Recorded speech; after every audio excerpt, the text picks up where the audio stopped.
Oh, I think that Russ is running the show. He was running the show at the Foa tribe.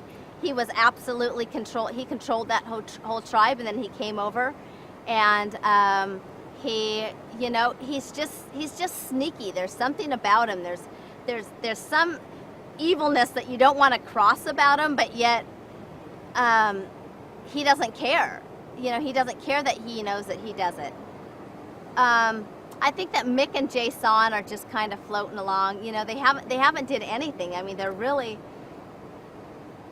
And again, if they would have been on the Galu tribe, would it have been different? I don't think so, because there was that one challenge where we had to intermix with them, and they still didn't bring anything to the table. And here you're thinking, here's these strapping guys, pull the dang rope. You know, what's wrong with you guys? And they did nothing. So I think that, as hard as it is to say, Russell is running the whole thing, and it just hurts to say that, because it's just annoying, because, you know, it's not who you like in the game and who you want to win, it's who do you think is controlling it. And the turning point was when I won back-to-back immunities. They already knew that I was probably the strongest female, and then when the first 2 individual immunities came and I won it, I think I put even a larger target on my head. And so the minute I didn't win the 3rd one, I knew that I was going to be gone. Initially, I knew that Sham was going to be voting for me. And Foa, all they needed was to find out who was on the outsides and who would flip. And it wasn't even a question of who that would be. Because she had been sent over to the Foa tribe 2 times, and she had basically already aligned with them. Because she knew that she really wasn't, she always talks about this dissension in the Galu tribe. There was no dissension, it was just her. And so she pretty much had already fixed herself to the Foa tribe, so all they had to do was wait to hear who Shambo wanted to vote off, and then they would just jump on board with her. And so, I mean, clearly she's never liked me from day one, so it was a no-brainer. It was like, get Laura out. And then John, I knew, would not go to drawing stones. All my other tribe members, clearly, because they voted for me again, said, I'll draw stones. And that made me feel really good to know that each and every one of them said, I'll draw stones for you. And I knew John wouldn't. So the minute that it was a tie, I knew that I was going home. It's really frustrating to know that it was one person that determined your fate.